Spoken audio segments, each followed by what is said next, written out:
And he says at the end of that statement, just as it did also with you. You know how to pray for this because you've experienced this.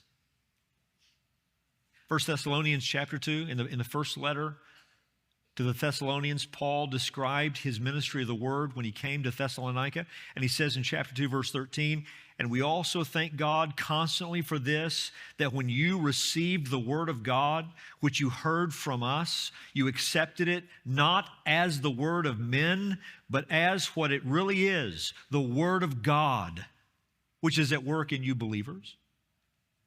We constantly thank God, you see. We thank God that you received the word for what it really is. How did you receive the word for what it really is? God explains your reception of the word for what it really is.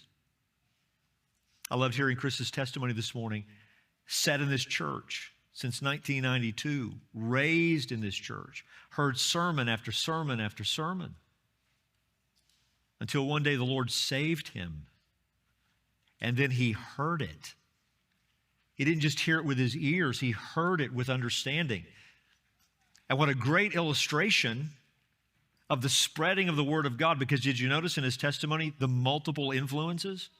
He's sitting in an ABF class on Sunday morning hearing Pastor Josh teach out of Genesis 32, and the wrestling that Jacob knew, and Chris recognizes, hey, there's something there about me. And then he's not even sitting in the room as I'm preaching that evening. He's out in a parking lot doing security. That's not where you get saved, is it?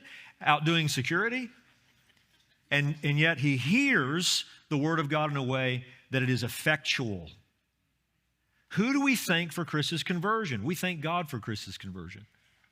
We thank God that Chris heard the word of God for what it really is. God saved Chris, and God saved me, and God saved you. And when you understand that it's God who opened your mind and your heart to finally hear the word of God, well, let me ask you, how does that inform your praying for someone else? Do you understand? You're praying for God to do something in their life that you know all about because he did it in your life.